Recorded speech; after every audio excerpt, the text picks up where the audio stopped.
Hey everybody, welcome back to Video Game AES. So today I got a very fun, very exciting, and very celebratory episode for you guys today, because would you believe 35 years ago to this date, the Neo Geo AES launched into the commercial marketplace as a rental console that would then go on to become a home console. And to say I like myself some Neo Geo hardware and game collecting would be an understatement.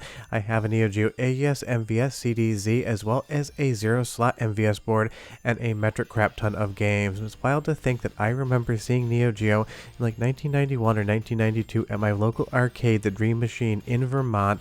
I fell in love with it, and to this day I still, when I can, add games and hardware to my collection. I have been collecting Neo Geo for basically 20 years at this point in time. I have no plans on stopping, even though I've collected most of the most expensive stuff, because at this point in time a lot of it is even getting out of my budget.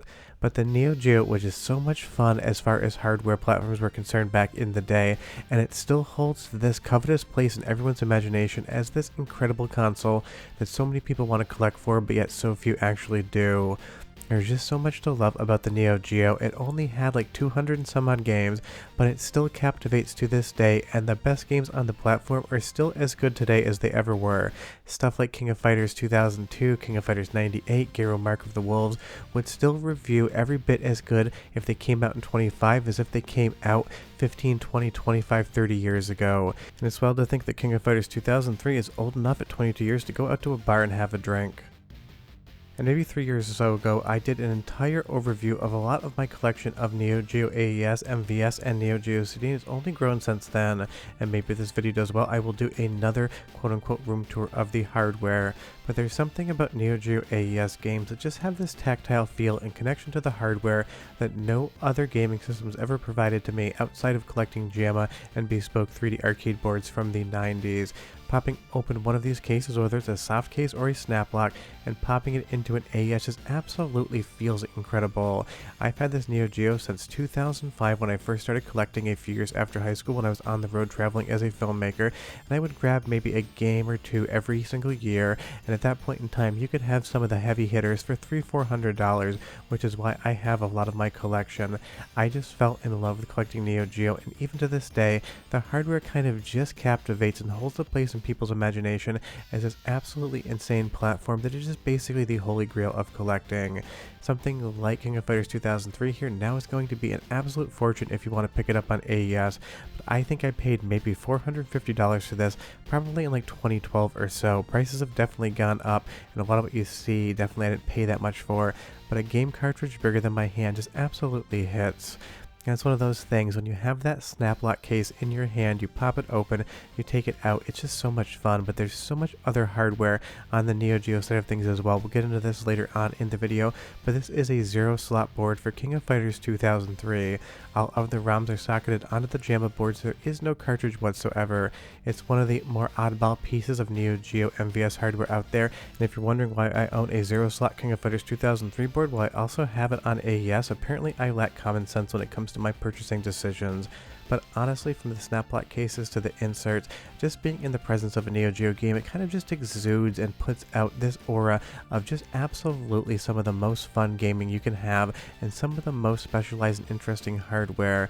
Because King of Fighters 2003, whether you play it on an AES cartridge, an MVS zero slot, or something like MiSTer FPGA, it just always hits. And while I do love MiSTer FPGA, and it is primarily how I play my Neo Geo games these days, there is something about the physical connection to the hardware that just always makes me happy. Even these little cellophane cases that would come with the directions, this is something that you need to have a quote-unquote complete copy. Having this little plastic wrapper is going to up the value on a game, which is just wild to think about. But if we go back to some of the earliest games on the Neo Geo AES with the soft cases here, this is the original Art of Fighting, and even though this copy is relatively beat up and doesn't really command much value, I even love the cheap games that have signs of wear, because you know they've lived an awesome life and got a ton of play before they came into your collection, and they're every bit as fun as the rare games as far as shelf appeal is concerned. And there's definitely different setups for games as well. Some of the original games had this taller art style on the manual versus the later games having more of a compact disc size. And even the art on all the manuals, just so much fun to go through them. Opening up a manual, leafing through the pages, taking a look at the artwork before you actually put the game in is part of the Neo Geo experience. And honestly, and I know this sounds crazy, but if you've never been around a Neo Geo game before, they even smell a certain way. It's like old vinyl plastic along with some old cigarette cigarette smoke and tar that was smoked in somebody's game room in Japan probably 25 years or so ago. There's just something about the smell that if you collect the games, you 100% know what I'm talking about. And if you don't, I probably sound like a crazy person right now saying that there's a distinct Neo Geo smell. But something like Art of Fighting 3 here, absolutely outstanding. It just goes to show how much life there was in the hardware with later games, and it has an incredible soundtrack as well. So it's your first soundtrack sample for the video. 45 seconds, but come back because I got a lot more to show you. Round 1, fight!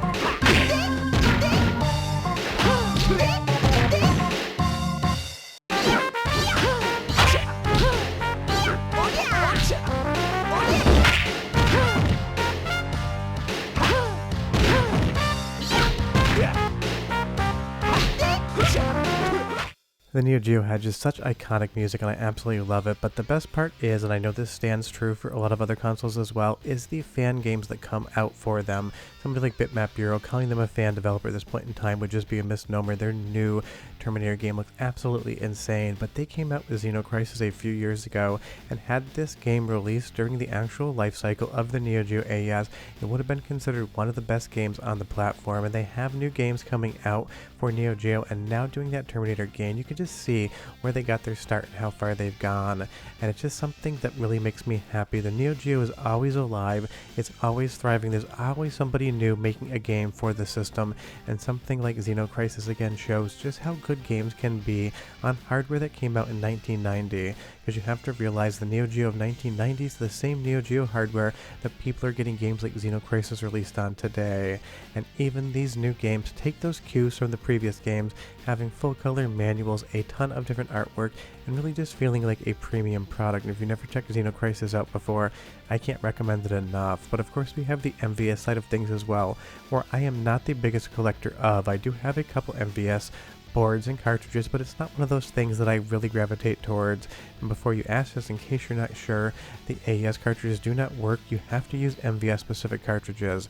But if you want to get into Neo Geo hardware, if you want these big meaty carts without all the artwork and cases, then the MVS side of things is going to be so much cheaper as far as collecting is concerned. And it is one of those things, basically all the same games are there and they are identical. But what is this cartridge you're asking here? I've been kind of keeping it a little bit secret. This is Project Neon from Full Set. He sent me in a review copy and I'll have a video on it very shortly, but it's so much fun to see people re-engineering and reverse engineering how the Neo Geo worked and developing their own boards with so much more technology on them. You'll see here it does have a Wi-Fi chip with an antenna inside of there, as well as an FPGA and a ton of other hardware that just allows you to get new things out of Neo Geo and even update them down the line. And if you haven't checked out Project Neon yet, I can't recommend it enough. It's a ton of fun bullet hell shmup on a system that doesn't have as many bullet hell shmups as I would like, and it's definitely something that I will be reviewing shortly. But spoiler, I absolutely love the game and definitely think it is worth checking out. And again, it's incredible that developers are out there doing stuff like this. Big thanks to Full Set for sending this copy in to take a look at on video. And that's what you'll find with the overall Neo Geo community outside of the Neo Geo forums. If you've never been there before, it might be a place that I would say avoid. I've been on there for over 20 years and even I want to go in sometimes and wonder what in the hell is going on. I'm sure I'll hear a few comments about that in the comment section. But everywhere else, the Neo Geo community just wants you to have fun, wants you to get new experiences, and something like Project Neon 100% shows that. And it is going to be the second soundtrack sample of the video, so go ahead and listen for 45 seconds or so, but come back because I still have more hardware to show.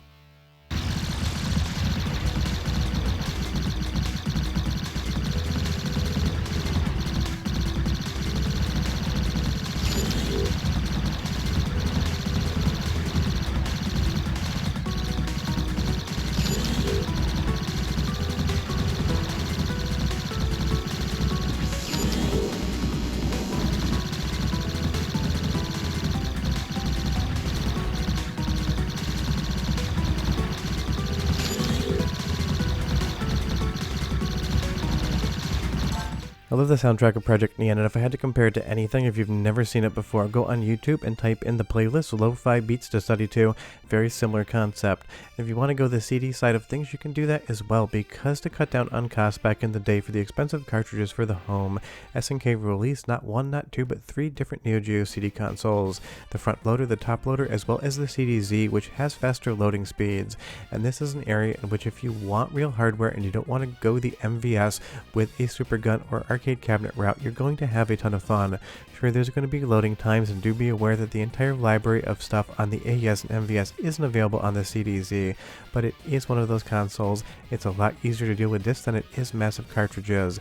And you have so many fun pieces of artwork for this as well, full color manuals across the board. Some discs are just going to say Neo Geo CD, others are going to have full color art prints.